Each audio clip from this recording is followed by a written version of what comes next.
A 38-year-old black man walked into a conference room, holding a secret that could destroy the mother who abandoned him when he depended on her most. Now the truth is out. Tell me, where are you hearing this story from today? Leave your feedback. The mahogany conference table reflected the harsh fluorescent lights as Esther Whitmore stared at the quarterly reports spread before her. At 63, she had built Whitmore Enterprises from a small investment firm into a multi-billion-dollar empire. Her silver hair was pulled back in a perfect chignon, her navy suit tailored to perfection. Everything about her screamed control, power, success. "Mrs. Whitmore, we need to discuss the Stephen Johnson situation," her assistant Betsy said, sliding a thick folder across the polished surface. Esther's manicured fingers paused on her coffee cup. The name meant nothing to her, just another employee in a company of thousands. "What about him?" "He's our highest-paid executive, head of international acquisitions. He's been with us for 8 years, and Stephenly, he's making more money than some of our board members." A frown creased Esther's forehead. How had she not known this? She prided herself on knowing every detail of her company. How much more? $3.2 million annually, plus bonuses. Last year alone, he brought in over $200 million in successful deals. Esther's blood ran cold. $3.2 million? She hadn't approved that salary. Bring me his file, everything. Employment history, performance reviews, the works. Betsy hesitated. "Ma'am, there's something else. The board is questioning why we're paying someone so young such an enormous salary. He's only 38. 38? Esther's voice sharpened. Something about that number made her stomach twist, though she couldn't place why. When was he born? March 15th, 1985. The coffee cup slipped from Esther's fingers, shattering against the floor. The hot liquid splashed across her Italian leather shoes. But she didn't notice. March 15th, 1985. The date was burned into her memory like a brand, though she'd spent decades trying to forget it. "Mrs. Whitmore, are you all right?" Esther's mind raced back 38 years to a time she'd buried so deep she sometimes convinced herself it had never happened. A time when she was 25, hungry for success, and pregnant with a child that would have destroyed everything she'd worked for. A black child. "Get me his photograph," she whispered, her voice barely audible. Betsy pulled out a corporate headshot and placed it on the table. Esther's world tilted. The man in the photo had her late father's strong jawline, her own determined eyes, but his skin was the rich brown of his father, a man whose name she'd never even learned. A one-night mistake that had nearly cost her everything. The baby she'd given birth to in secret. The child she'd left at the hospital with nothing but a note saying she couldn't care for him. The son she'd abandoned to protect her image, her inheritance, her carefully planned future. "Mrs. Whitmore? How did he get hired?" Esther's voice cracked. "He was recruited from Goldman Sachs 5 years ago. Brilliant track record. Harvard MBA, top of his class. He's been instrumental in our international expansion." Esther stared at the photo, her heart hammering. The child she'd abandoned had grown into everything she'd ever wanted in a successor. He was brilliant, successful, and he'd been working for her company, for years. "Does he know?" The words escaped before she could stop them. "Know what, ma'am?" Esther couldn't answer. Her throat had closed up entirely. How was this possible? Of all the companies in the world, how had her abandoned son ended up here? And how had he become so successful that he was now her highest-paid employee? "Schedule a meeting with him," she managed to say. "Tomorrow, first thing. Ma'am, he's in London closing the Morrison deal. He won't be back until— I don't care if he's on the moon. Get him back here, now." Betsy nodded and hurried out, leaving Esther alone with the photograph. She picked it up with trembling hands, studying every detail of the face that mirrored her own in so many ways. This was her son, the baby she'd abandoned to die or survive on his own, the child she'd never allowed herself to think about, to wonder about, to mourn. And now he was here, in her building, working for her company, earning millions of dollars of her money. The irony was so cruel it took her breath away. Her phone buzzed. A text from Betsy. "Mr. Johnson will be on the first flight out of London. He'll be here tomorrow at 9 a.m. He seemed pleased to finally meet you." Esther's blood turned to ice. Finally meet her? What did that mean? Did he know who she was? Had he known all along? She stood on unsteady legs and walked to the floor-to-ceiling windows of her corner office, looking out at the city she'd conquered. Everything she'd built, everything she'd achieved had been purchased with the sacrifice of her child. She'd told herself it was necessary, that she'd had no choice, that she was too young and unprepared. But looking at his achievements, his success, his brilliant mind, she realized she hadn't saved him from anything. She'd saved herself, and in doing so, she'd thrown away something precious. The question that terrified her most wasn't whether he knew who she was. It was whether he was here for revenge.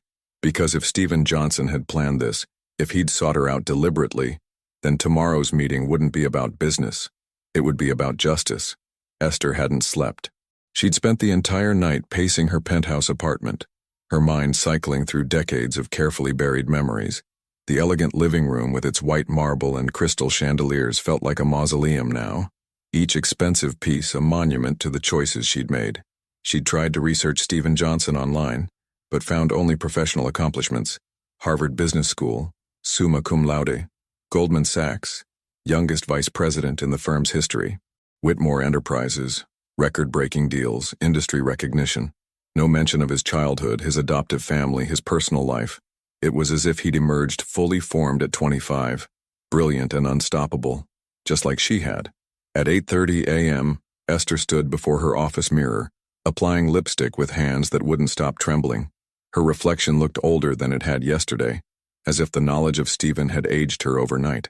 She'd chosen her most powerful suit, black Armani, the one that made her feel invincible in board meetings.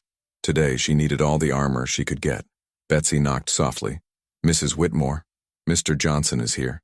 Send him in." The door opened, and Stephen Johnson walked into her office. Esther's breath caught. In person, the resemblance was even more striking. He was tall like her father had been, with her same purposeful stride. His dark skin couldn't hide the Whitmore bone structure, the sharp cheekbones, the determined set of his jaw. He wore an impeccably tailored charcoal suit, his presence commanding without being aggressive. "Mrs. Whitmore," his voice was deep, cultured, with just a hint of warmth. "It's an honor to finally meet you." Finally. There was that word again. "Mr. Johnson, please, sit." Esther gestured to the chair across from her desk, grateful for the barrier between them. "Thank you for cutting your London trip short." Stephen settled into the chair with an easy confidence that reminded her painfully of herself at his age. "Of course. When the CEO calls, you answer, though I have to admit I was surprised. In 5 years, you've never requested a personal meeting." Esther studied his face, searching for any sign that he knew, but his expression was politely professional, perhaps slightly curious. Either he was an exceptional actor, or he truly had no idea who she was. "Your performance has been remarkable," she began carefully. "The Morrison deal alone will net us nearly $50 million in profit. $62 million, actually. The final numbers came in this morning." Stephen smiled, and Esther saw her own competitive streak reflected back at her. "I always aim to exceed expectations. Where did you learn to negotiate like that?" Something flickered across his features. "Necessity, I suppose. When you grow up with nothing, you learn to fight for everything." Esther's chest tightened. "Nothing? Foster care." The words were simple, matter-of-fact, but Esther heard the weight behind them. "Bounced around until I was 18. Amazing how it teaches you to rely on yourself. Foster care." Her son had grown up in foster care. The knowledge hit her like a physical blow. She'd imagined, when she'd allowed herself to imagine at all, that he'd been adopted by a loving family, given opportunities she couldn't provide. Instead, he'd been alone, unwanted, passed from home to home. That must have been difficult, she managed. Stephen shrugged. "It made me who I am. Hungry, determined, unwilling to accept anything less than excellence." He leaned forward slightly. "Is this why you wanted to meet?" "To discuss my background. I wanted to understand how someone so young achieved so much so quickly." "Someone so young?" Stephen's smile didn't reach his eyes. "Interesting phrasing. Does my age concern you?" Esther felt like she was walking through a minefield. "Not concern. Curiosity. You're 38 and earning more than executives with 20 years' experience." 38 years, 4 months, and 12 days, Stephen said quietly. "But who's counting?" The precision of his answer sent ice through Esther's veins. That wasn't casual knowledge. That was someone who knew exactly how long he'd been alive, exactly how long he'd been abandoned. "You seem very precise about dates," she said, her voice barely steady. "Some dates matter more than others." Stephen's gaze never left her face. March 15th, 1985, for instance. That's a date I'll never forget. Esther's hands clenched in her lap. Why? It's the day I was born. The day I was left at Metropolitan General Hospital with nothing but a note saying my mother couldn't care for me. His voice remained calm, but Esther saw the steel beneath the surface. The day someone decided I wasn't worth keeping. The room seemed to shrink around them. Esther forced herself to breathe, to think. Mr. Johnson, please call me Stephen. After all, we're family. The words hung in the air like a death sentence. Esther's carefully constructed world crumbled in that moment. He knew. He had always known. How long? She whispered. How long have I known you're my mother? Stephen's smile was cold now. Nothing like the warmth from moments before. Since I was 18 and gained access to my birth records. Esther Elizabeth Whitmore, age 25, listed as biological mother. Father unknown. Though I suspect you know who he was. Esther couldn't speak, couldn't move. The powerful woman who'd built an empire was reduced to a terrified girl again, caught in the consequences of her choices. You want to know the truly beautiful part? Stephen continued, his voice gaining an edge. I didn't seek you out. I didn't plan this. I came to work for Whitmore Enterprises because it was the best opportunity available. Imagine my surprise when I realized I was working for the woman who threw me away. Stephen, please what? Please forgive you. Please understand? He stood towering over her desk. Do you have any idea what foster care is like? What it's like to be the mixed-race kid that nobody wants to adopt? To bounce from home to home, always temporary, always disposable? Esther's eyes filled with tears. I was young. I was scared. My father would have disowned me. Your father. Stephen laughed bitterly. You mean my grandfather? The man whose company I've been making millions for? The one whose blood runs through my veins too? You don't understand the position I was in. I understand perfectly. Stephen's voice was deadly quiet now. You chose your reputation over your child, your comfort over your responsibility, your image over my life. Esther stood, tears streaming down her face. I thought about you every day. Did you? Stephen's eyes blazed. Did you wonder if I was safe? If I was hungry? If I was being hurt? Because I was, Esther. All of those things and more. The use of her first name was like a slap. Not mother, not even Mrs. Whitmore. Just Esther, as if she were a stranger. Which she realized she was. I'm sorry, she whispered. I'm so sorry. Sorry. Stephen tested the word like it tasted bitter. 38 years too late, but better than nothing, I suppose. He moved toward the door, then stopped. By the way, the board meeting next week, the one where you're announcing your succession plan, I'll be there. As your highest paid executive, I think I deserve a say in the company's future. Esther's blood turned to ice. What are you saying? Stephen turned back, his smile sharp as a blade. I'm saying that the abandoned child you never wanted is now in a position to take everything you've built. Your company, your legacy, your life's work. The irony is rather poetic, isn't it? You can't. I can't what? Can't succeed you? Can't prove I'm more qualified than any other candidate? Can't show the board that I'm the best choice to lead this company forward? His voice dropped to a whisper. I spent my whole life proving I was worthy of love, of family, of belonging. Now I'm going to prove I'm worthy of inheriting what should have been mine from birth. Esther sank back into her chair, the full magnitude of her situation finally hitting her. Her abandoned son wasn't just successful. He was positioned to take everything from her. The company she'd sacrificed him for could become his. The beautiful thing about business, Stephen continued, is that it's not personal. It's just performance. And my performance speaks for itself. He paused at the door, his hand on the handle. Oh, and Esther, that note you left with me at the hospital? I still have it. 38 years old, but the ink is still perfectly legible. I cannot provide for this child. Simple, direct, final. Stephen, wait. But he was gone, leaving Esther alone with the weight of her choices and the terrifying realization that the child she'd abandoned had grown into the one person capable of destroying everything she'd built in his absence. The abandoned son had become the heir apparent, and justice was about to be served at the head of her own boardroom table. Esther spent the next 3 days in a fog of dread and desperate research. She'd called in every favor, contacted every private investigator she'd ever used, trying to understand the full scope of Stephen's position within her company. What she discovered made her blood run cold. Stephen Johnson wasn't just her highest paid executive, he was beloved by the board. Over the past 5 years, he'd cultivated relationships with every key member, attending their charity galas, remembering their children's names, becoming indispensable. While Esther had maintained professional distance, Stephen had built a network of loyalty that ran deeper than business. Worse still, he'd been quietly documenting every one of her decisions, particularly the ones that had cost the company money or damaged employee morale. Her harsh firing of longtime employees, her refusal to approve family leave policies, her cuts to the pension fund, all of it meticulously recorded. "Mrs. Whitmore?" Betsy knocked softly. "The board members are arriving for the succession meeting." Esther's hands shook as she gathered her papers. She'd prepared a presentation naming her nephew Martin as her successor, a safe choice who would maintain the status quo.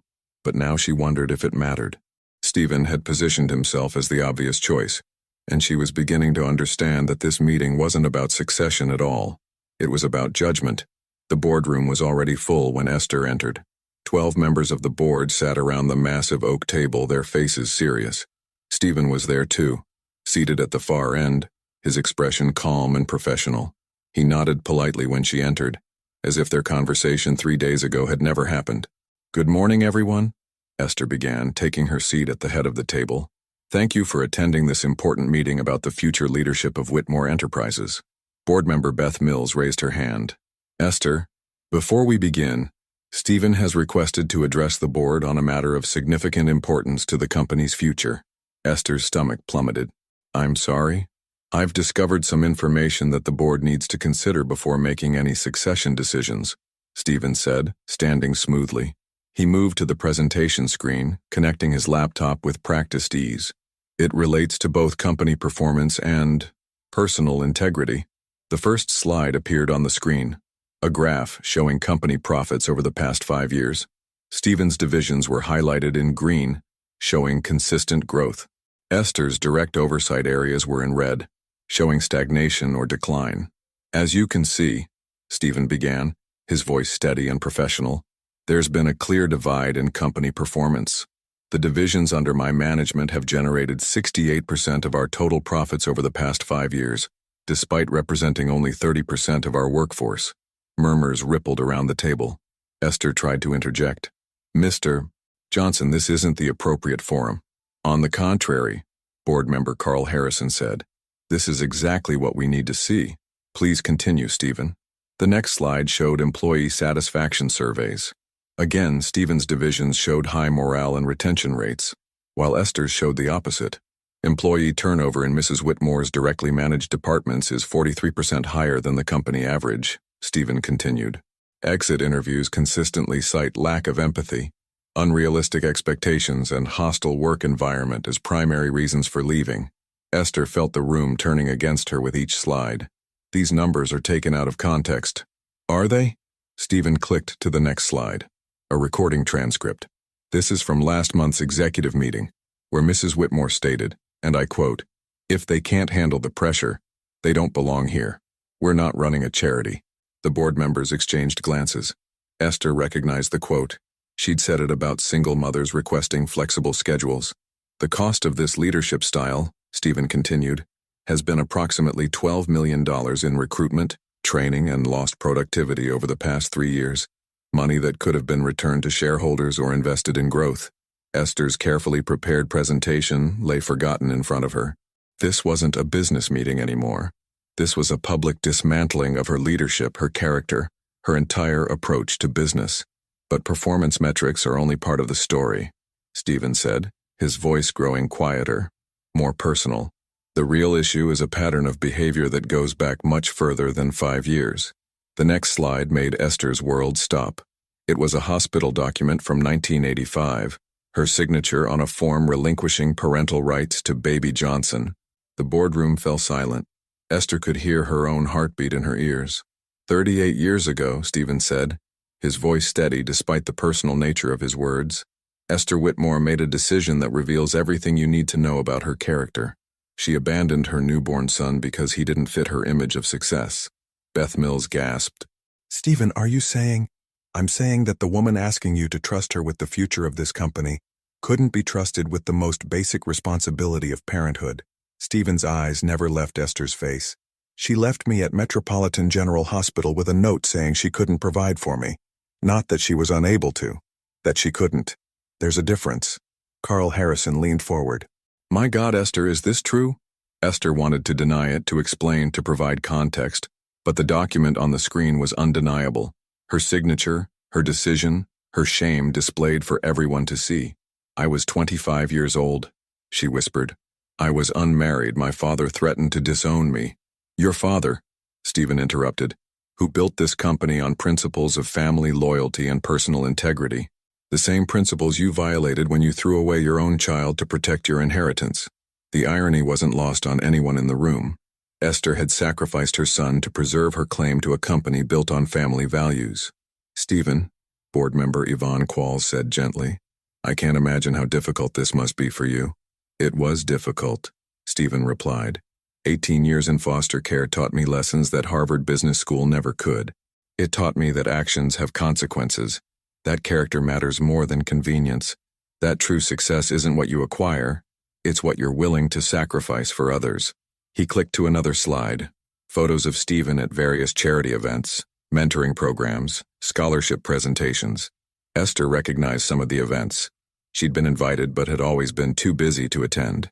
For the past 5 years while working for this company, I've donated 60% of my salary to foster care organizations and educational programs for disadvantaged youth, not for tax benefits or public recognition, but because I know what it's like to be unwanted, unworthy, disposable. The room was completely silent now.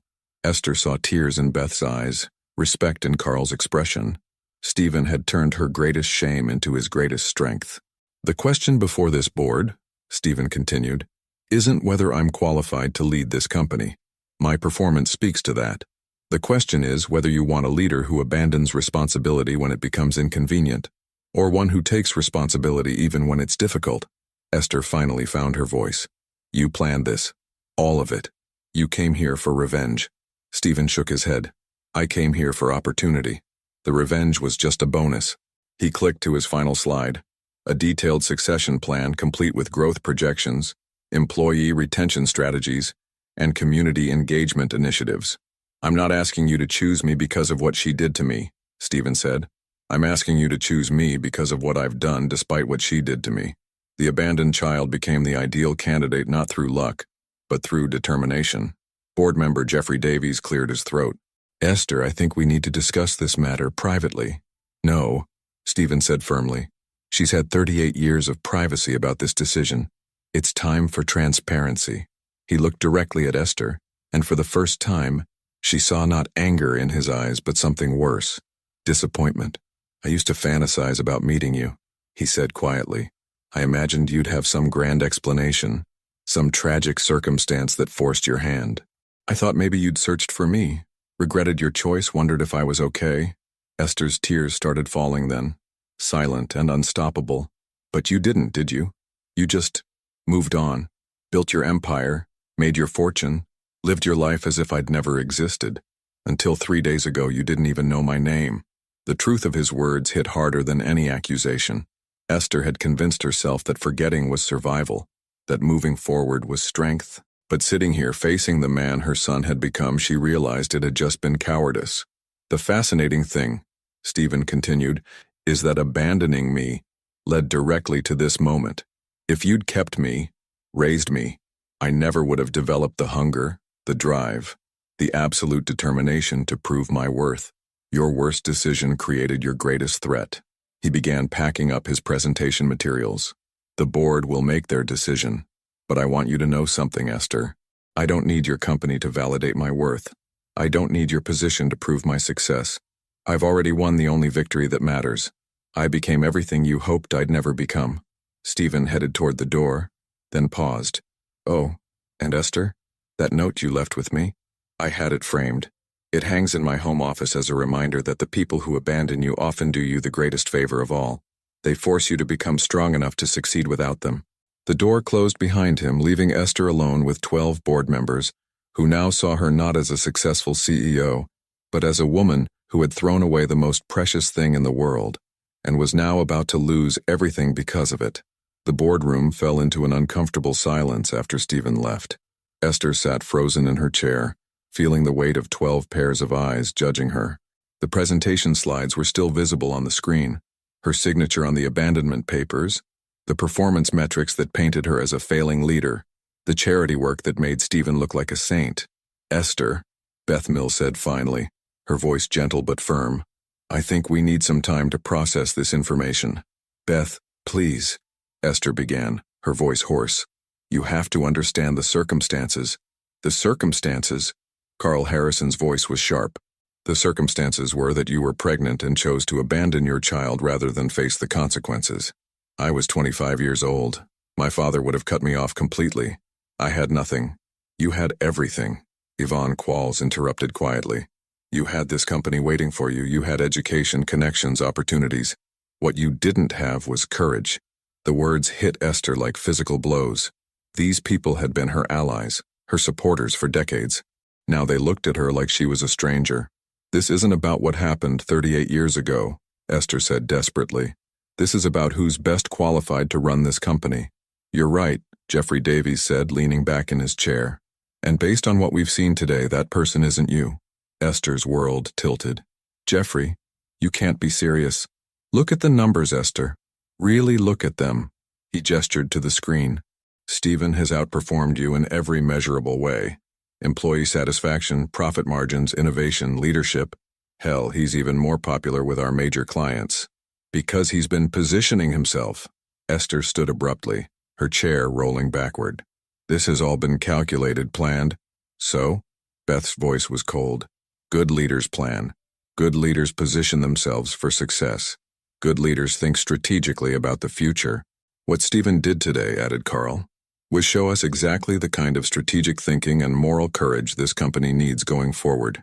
Esther felt panic rising in her chest. You're going to hand my company over to him? Just like that? Your company? Yvonne's eyebrows rose. This is a publicly traded corporation, Esther. It belongs to the shareholders. And right now, Stephen Johnson represents their best interests. The truth was devastating in its simplicity. Esther had spent so long thinking of Whitmore Enterprises as her birthright, her legacy, that she'd forgotten it was ultimately about performance and profit. And Stephen had just proven he was superior to her in both. I need to speak with him, Esther said suddenly. Before you make any decisions, I need to speak with my... She caught herself before saying, son, with Stephen. That might not be wise, Beth said gently. I don't care if it's wise. I need to try to explain. Explain what? Jeffrey's voice was harsh. Explain how abandoning a newborn was somehow justified? Explain how 38 years of silence was somehow acceptable? Esther's composure finally cracked completely. Tears streamed down her face as she gripped the edge of the conference table. I know what I did was wrong. I know I can't undo it. But I need him to understand. He understands perfectly, Carl said quietly. That's the problem. He understands that you chose yourself over him, and he's been living with that understanding his entire life. The board will reconvene tomorrow morning, Beth announced, standing. We need time to discuss the succession plan in light of today's revelations. One by one, the board members filed out, leaving Esther alone in the boardroom with her shattered presentation and the ghost of her past decisions. She stared at the screen where Stephen's final slide still glowed, his detailed plan for the company's future. Even in his moment of personal triumph, he'd been thinking about the business, about the employees, about moving forward. Everything she should have been doing but hadn't. Esther's phone buzzed. A text from Betsy. Mr. Johnson is in his office if you'd like to speak with him. Her legs felt weak as she walked through the corridors of her own building. Employees she passed looked at her strangely. Word was already spreading about the board meeting. By tomorrow, the entire company would know that the abandoned baby had grown up to challenge his mother for control of her empire. Stephen's office was on the 42nd floor, with a view almost as impressive as her own. She knocked softly on the door. Come in. Stephen was standing by his window, looking out at the city. He'd loosened his tie and rolled up his sleeves, and for a moment Esther saw the boy he might have been if she'd kept him. The thought made her chest ache. I wondered when you'd come, he said without turning around. Stephen, we need to talk. Do we? He finally faced her, and his expression was unreadable. What could you possibly say that would change anything? Esther closed the door behind her and moved into the room. His office was immaculate but personal. Photos of him with foster children at charity events, awards for community service, a bookshelf filled with business texts, and what looked like philosophy books. I want to explain why I made the choice I did, she began. I know why you made it. Stephen moved to his desk, leaning against it casually. You were young, scared, and selfish. Your image mattered more than your responsibility. Your comfort mattered more than my life. That's not... Esther stopped. Because it was true, wasn't it? I was terrified. My father was a different generation he would never have accepted. A black grandchild? Stephen's smile was bitter. You can say it, Esther. He wouldn't have accepted a black grandchild, so you threw me away rather than fight for me. Esther flinched at the bluntness of his words. I hoped you'd be adopted by a family who could give you everything I couldn't. Everything you wouldn't, Stephen corrected. There's a difference. You turned out so well, Esther said desperately. You're successful, brilliant, accomplished, despite you. Not because of you. Stephen's voice was flat. Do you want to know what my childhood was really like? The foster homes where I was just a paycheck? The families who kept me until they decided I was too much trouble? The group homes where I learned to fight for every meal, every moment of safety? Esther's hand shook. Stephen, I was 11 when I finally found a foster family that cared about me. The Johnsons. That's where I got my last name. They kept me for 3 years, the longest I'd ever stayed anywhere. I thought maybe they'd adopt me, make it permanent. His voice grew softer, more painful. But when Mr. Johnson lost his job, they couldn't afford to keep me anymore. Back to the system. Esther sank into a chair, overwhelmed by the weight of his words. 14 years old, back in a group home, watching kids get adopted while I got older and less desirable every day. You know what kept me going? The fantasy that maybe my mother had a good reason. Maybe she was young and scared, but someday she'd come looking for me. I thought about you, Esther started. No, you didn't. Stephen's voice cut through her lie like a blade. If you'd thought about me, you would have found me. If you'd wondered if I was okay, you would have checked. If you'd regretted your choice, you would have tried to fix it. The truth of his words was undeniable. Esther had actively avoided thinking about her son, had built walls around that part of her past and never allowed herself to wonder what had become of him. I was 18 when I aged out of the system, Stephen continued.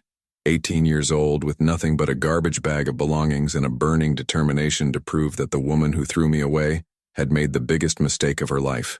You succeeded, Esther whispered. You proved it. Did I? Stephen pushed away from his desk, beginning to pace. Because sitting here now, looking at you, I realized something. I spent my entire life trying to become worthy of a mother who was never worthy of me. The words hung in the air between them like a verdict. Stephen, please. Please what? Please forgive you. Please understand. Please make this easier for you. His laugh was hollow. You came here hoping for what exactly? That I'd absolve you of your guilt? That I'd thank you for abandoning me because it made me strong? Esther couldn't answer, because that was exactly what she'd hoped for. Here's what's going to happen, Stephen said, his voice becoming businesslike again. The board is going to vote tomorrow.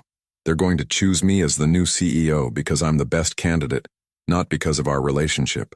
Your nephew Martin is a nice boy, but he's not qualified to run a multinational corporation. And then what? Esther asked, dreading the answer. Then you're going to step down gracefully, take your golden parachute, and retire to whatever life you've built for yourself. The company will be in capable hands, the employees will have better leadership, and the shareholders will see improved returns. That's it? That's your revenge? Stephen stopped pacing and looked at her with something that might have been pity. Esther, taking your company isn't revenge. Revenge would be destroying it out of spite, hurting innocent people to hurt you. He moved to his window again, looking out at the city lights beginning to twinkle in the evening darkness. The real revenge, he said quietly, is that I don't need you to validate my worth anymore. I don't need your company to prove my success. I don't need your love to feel complete. The abandoned child you threw away grew up to be everything you could have had if you'd been brave enough to keep me. Esther felt something breaking inside her chest. What if I said I was sorry? What if I said I regretted every day of the past 38 years? Stephen turned to face her one last time. Then I'd say you're 38 years too late. Some mistakes don't get second chances, Esther. Some choices can't be undone. Is there nothing I can do? Nothing I can say? For a moment, Stephen's expression softened almost imperceptibly. You want to do something for me? Be a better person going forward. Use whatever years you have left to actually help people instead of just helping yourself. Maybe someday that will mean something. He moved to the door and opened it, clearly dismissing her. The board meets at 9 tomorrow morning. I suggest you prepare your resignation speech. Esther walked toward the door on unsteady legs, pausing beside him. Up close, she could see the slight resemblance to her father in the set of his jaw, the determination in his eyes that was pure Whitmore. For what it's worth, she whispered, I'm proud of who you became. Stephen's expression didn't change. It's worth nothing, Esther. Absolutely nothing. The door closed behind her with a soft click, and Esther found herself standing alone in the hallway of her own building, facing the reality that tomorrow she would lose everything she'd spent her life building, to the son she'd thrown away to protect it. Esther didn't sleep. She spent the night in her penthouse, staring out at the city skyline that had once represented her kingdom, and now felt like a monument to her failures. At 3 a.m., she found herself in her study, pulling out a box she hadn't opened in decades, the one containing mementos from her early years building the company. At the bottom, wrapped in tissue paper that had yellowed with age, was a single photograph, her father on the day he'd officially made her his successor. She was 26 in the picture, just 1 year after she'd given birth to Stephen. Her father's arm was around her shoulders, both of them beaming with pride. The irony was crushing. She was celebrating inheriting a company built on family values just months after abandoning her own family. Her phone rang, startling her from the memory. Betsy's name appeared on the screen. Mrs. Whitmore? I'm sorry to call so early, but there's been a development. Esther's heart sank. What kind of development? The Wall Street Journal received a leak about yesterday's board meeting. They're running a story in this morning's edition. Abandoned son poised to take mother's empire. Esther's blood turned to ice. How did they? Someone from the board must have talked. The story has everything. Your son's identity, his rise through the company, the succession battle. It's already trending on social media. Esther closed her eyes. By the time the markets opened, her personal shame would be public knowledge. Her abandonment of Stephen wouldn't just cost her the company, it would destroy her reputation entirely. There's more, Betsy continued hesitantly. Several board members have been contacted by reporters, and Mrs. Whitmore, the Shareholders Association, has called an emergency meeting for this afternoon. Esther understood immediately. The shareholders weren't just going to witness her downfall, they were going to accelerate it. A public vote of no confidence would be the final nail in her coffin. Where's Stephen? Esther asked. He's been in the office since 5 a.m. The reporters have been trying to reach him, but he's not taking calls. Of course he wasn't. Stephen was too smart to gloat publicly. He'd let the story speak for itself while maintaining his dignity and professionalism. Esther arrived at the office to find a media circus outside the building. Reporters shouted questions as her car pulled into the executive garage, their camera flashes reflecting off the windows like lightning. Inside, employees whispered in clusters, their conversations stopping abruptly when she passed. The boardroom was already full when she arrived at 9 a.m. sharp. The atmosphere was tense, formal, with none of the collegial warmth that had once characterized these meetings. Stephen sat in his usual spot, impeccably dressed and composed, though Esther noticed the slight shadows under his eyes that suggested he hadn't slept either. Good morning, everyone, Beth Mills said, calling the meeting to order. Given the media attention this situation has generated, we need to move quickly and decisively. Esther looked around the table, searching for any friendly faces. She found none. Even Jeffrey Davies, who'd been her father's friend and had known her since she was a child, couldn't meet her eyes. The board has discussed the succession question extensively, Beth continued. Esther, we want you to know that this decision isn't personal. Of course it's personal, Esther interrupted, her voice sharper than she intended. Everything about this is personal. No, Carl Harrison said firmly. This is about leadership, competence, and the future of this company. Personal feelings aside, Stephen Johnson is simply the better choice. Esther's last hope crumbled. Carl, you've known me for 15 years, and that's exactly why I know this is the right decision. His voice was heavy with regret, but firm in conviction. Esther, you're a brilliant businesswoman, but you lack the emotional intelligence and moral courage this company needs going forward. The words stung because they were true. Esther had always prided herself on being rational, logical, decisive, traits that had served her well in business but had cost her everything in life. Stephen, Beth addressed him directly, are you prepared to accept the position of Chief Executive Officer of Whitmore Enterprises? Stephen stood slowly, his movements measured and deliberate. I am honored by the board's confidence, he said, his voice steady. However, I have conditions. Esther's heart stopped. Conditions? First, Stephen continued, I want a complete restructuring of our employee benefits package, full health care, extended family leave, child care assistance, and educational support programs. If we're going to be a family company, we need to actually support families. Murmurs of approval rippled around the table. Esther realized with a sinking heart that Stephen was already thinking like a CEO, and a better one than she'd ever been. Second, I want to establish the Whitmore Foundation, funded by 5% of annual profits, dedicated to supporting foster children and adoption services. The irony was exquisite and painful. The abandoned child would use her company's resources to help other abandoned children. Third, Stephen's eyes found Esther's across the table. I want Mrs. Whitmore to remain with the company as chairman emeritus, with a full office and staff for as long as she wishes. The room fell silent.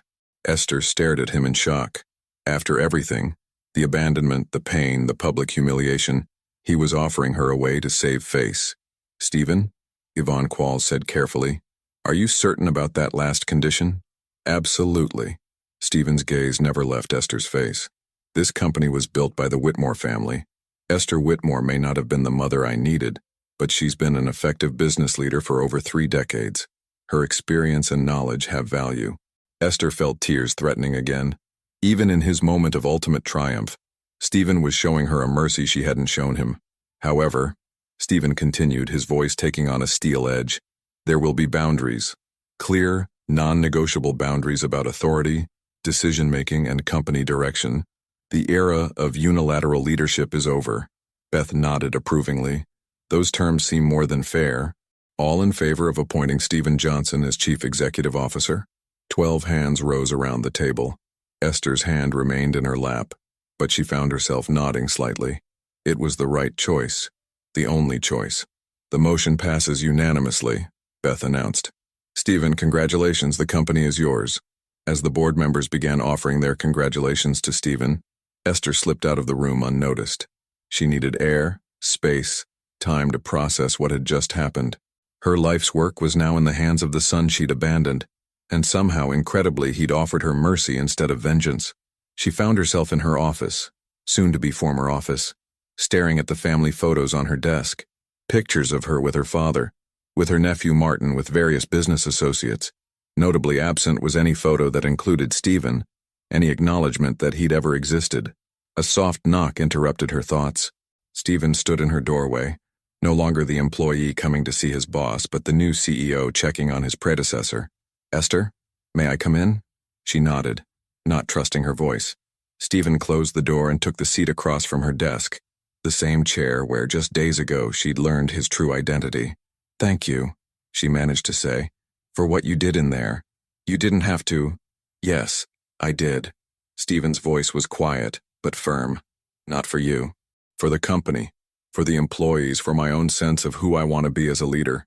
Esther studied his face, seeing strength and wisdom that she'd never possessed at his age. You're going to be an extraordinary CEO. I hope so. Stephen leaned back in his chair.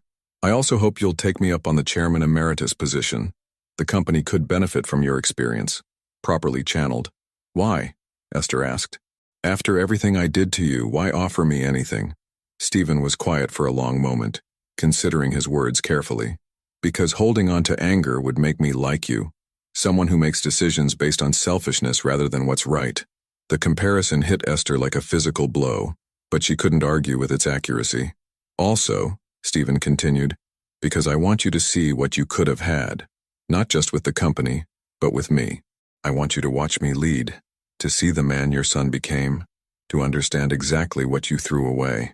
Esther realized that this wasn't mercy at all. It was the most perfect revenge imaginable, forcing her to witness daily what she'd lost, what she could have had if she'd been brave enough to keep him. That's cruel, she whispered. No, Stephen replied, standing to leave. Cruel would be throwing you out with nothing, the way you did to me. This is justice. You get to keep your dignity, your comfort, your financial security, but you also get to live every day knowing that the success you're witnessing, the leadership you're benefiting from, belongs to the child you abandoned. He paused at the door. Oh, and Esther? I'm changing the name. It won't be Whitmore Enterprises anymore. It's going to be Johnson Holdings. I think it's time this company had a leader it can actually be proud of. The door closed softly behind him, leaving Esther alone with the devastating realization that her punishment wasn't exile or poverty or public humiliation. Her punishment was having a front-row seat to watch her abandoned son become everything she'd never been, a leader worthy of the empire she'd built but never deserved. And the most crushing part was that she'd have to be grateful for the privilege of witnessing her own irrelevance. 6 months later, Esther sat in her new office on the 38th floor, a deliberate choice of floor number that wasn't lost on her. The space was elegant but smaller than her old corner office, with a view of the city rather than the commanding perspective she'd once enjoyed. Everything about her new position was a careful balance of respect and reminder. The transformation of the company under Stephen's leadership had been swift and decisive. Johnson Holdings was now featured on the cover of Forbes as the most employee-friendly corporation in America. Productivity was up 18%. Employee retention had reached an all-time high, and stock prices had soared. The abandoned child had proven himself not just capable, but exceptional. Esther's role as chairman emeritus kept her involved in strategic planning and major decisions, but always as an advisor, never as the final authority. Stephen consulted with her regularly, treated her with professional respect, and ensured she felt valued. It was a masterclass in leadership and in perfectly calibrated revenge. A soft knock interrupted her thoughts. Betsy entered with a stack of documents and a hesitant expression. "Mrs. Whitmore, there's someone here to see you. She says it's personal." Esther looked up from the quarterly report she'd been reviewing. "I'm not expecting anyone. Her name is Dorothy Johnson. She says she's Stephen's foster mother." Esther's heart stopped. The woman who had kept Stephen for 3 years, the closest thing to a real mother he'd ever known. "Send her in." Dorothy Johnson was in her 70s, a small woman with kind eyes and graying hair pulled back in a neat bun. She wore a simple blue dress and carried herself with the quiet dignity of someone who'd spent her life caring for others. As she entered the office, Esther saw Stephen's smile reflected in her weathered features. "Mrs. Whitmore," Dorothy said, her voice warm but cautious. "Thank you for seeing me. Please, sit." Esther gestured to the chairs in front of her desk, her mind racing. "How can I help you?" Dorothy settled into the chair, her hands folded carefully in her lap. "I came to talk to you about Stephen." Esther's throat tightened. Is everything all right?" "Oh yes, he's wonderful. Better than wonderful, actually. He's become everything I always knew he could be." Dorothy's eyes softened. "But I'm worried about him." "Worried? Why?" Dorothy studied Esther's face carefully before speaking. "Because I know my boy, and I know when he's carrying a burden he shouldn't have to bear alone." Esther felt heat rise in her cheeks. "I'm not sure I understand. Mrs. Whitmore, I've known Stephen since he was 11 years old. I watched him grow from a scared, angry child into a remarkable young man. And I know that for all his success, for all his strength, he's still that little boy who wondered why his mother didn't want him." The words hit Esther like physical blows. "Mrs. Johnson, I appreciate your concern, but do you know what he did when he found out who you were?" Dorothy interrupted gently. "He called me, middle of the night, voice shaking like he was 11 again. He said, 'Mama Dorothy, I found her. I found my real mother, and she doesn't even know who I am.'" Esther's vision blurred with tears. The image of Stephen as a frightened child, calling the one person who'd truly loved him, was almost unbearable. "He spent weeks agonizing over whether to tell you," Dorothy continued. "Not because he wanted to hurt you, but because he still hoped, that you might have been looking for him too." "I should have," Esther whispered. "I should have searched for him." "Yes, you should have." Dorothy's voice remained kind but firm. "But what's done is done. The question now is what you're going to do going forward." Esther wiped her eyes, struggling to compose herself. "What do you mean?" "I mean that my boy is successful, wealthy, respected, everything a mother could dream of, but he's also alone. He's never married, never allowed himself to get truly close to anyone, because the first person who was supposed to love him unconditionally threw him away." The truth of Dorothy's words settled over Esther like a weight. In her focus on Stephen's professional triumph, she'd never considered the personal cost of her abandonment. "He dates," Dorothy continued, "but he never lets anyone get close enough to hurt him. He's generous with everyone except himself. He gives and gives and gives, but he won't let anyone give back to him." "What are you asking me to do?" Esther asked, though she already knew the answer would break her heart. "I'm asking you to be a mother." Dorothy leaned forward, her eyes intense. Not the woman who gave birth to him. The woman who loves him enough to put his needs before her own. For once in his life, let someone choose him first. Esther stared at Dorothy, understanding the magnitude of what was being asked. He doesn't want me in his life. Not really. He keeps me here as a reminder of what I lost. Maybe that's how it started, Dorothy acknowledged. But I've seen how he looks at you when he thinks no one's watching. There's still a little boy in there who wants his mama to love him. I don't know how, Esther admitted, her voice breaking. I don't know how to be a mother. I threw that away before I ever learned. Dorothy reached across the desk and took Esther's hands in her own. Then learn now. It's never too late to start loving your child. What if he rejects me? What if he doesn't want? Then you'll survive it because that's what mothers do. They love their children even when it hurts, even when it's not returned, even when they don't deserve it. Dorothy's grip tightened. But you'll never know unless you try. After Dorothy left, Esther sat alone in her office for hours, staring out at the city as the sun set behind the skyline. Everything the older woman had said resonated with painful truth. Stephen had achieved everything professionally, but at what personal cost? And what role had Esther's abandonment played in his inability to trust, to love, to let himself be vulnerable?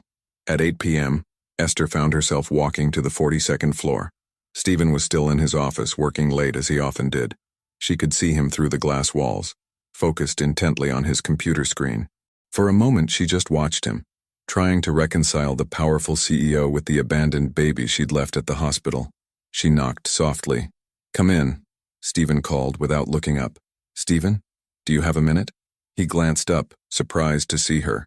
"Of course, what can I do for you?" Esther entered and closed the door behind her. "I met someone today, Dorothy Johnson." Stephen's hand stilled on his keyboard. "Mama Dorothy came to see you." The pet name, so simple, so full of love, made Esther's heart ache. "She's worried about you. She worries about everyone. It's what she does." Stephen leaned back in his chair, his expression guarded. "What did she say?" "She said you're lonely. She said you won't let anyone get close to you because the first person who was supposed to love you abandoned you instead." Stephen was quiet for a long moment. "She's not wrong." "Stephen, Esther stopped, struggling with words she'd never learned to say. "I know I have no right to ask for anything from you. I know I forfeited any claim to being your mother 38 years ago. But I need you to know something." Stephen waited, his expression unreadable. "These past 6 months, watching you lead this company, seeing the kind of man you've become, it's been the greatest privilege of my life. Not because of your success, but because of your character. Your kindness to employees, your generosity with charities, your patience even with me." Stephen's jaw tightened slightly. "Esther, let me finish, please." Esther took a shaky breath. "I spent 38 years telling myself that abandoning you was the right choice, that you'd be better off without me. And in some ways, maybe you were. Maybe growing up without me made you stronger, more compassionate, more determined." "It did," Stephen said quietly. "But it also hurt you. It made you afraid to trust, afraid to let people love you. And I hate that my choices caused you that pain." Stephen stood and moved to his window, his back to her. "Why are you telling me this?" Esther joined him at the window, standing beside him but not touching. "Because Dorothy made me realize something. I can't undo the past, but I can stop letting it define our future." "What does that mean?" Esther turned to face him, her heart hammering. "It means I want to try to be your mother. Not the woman who gave birth to you, the woman who loves you, supports you, chooses you every day. I know I don't deserve that chance, but I'm asking for it anyway." Stephen finally looked at her, and Esther saw tears in his eyes for the first time since she'd known him. "I'm scared," he admitted, his voice barely a whisper. "What if you leave again? What if you decide I'm too much trouble, too complicated, too—" "I won't." Esther reached out tentatively and touched his arm. "I promise you, Stephen, I will never abandon you again. Not for any reason, not under any circumstances." "How can you promise that?" "Because I finally understand what I lost.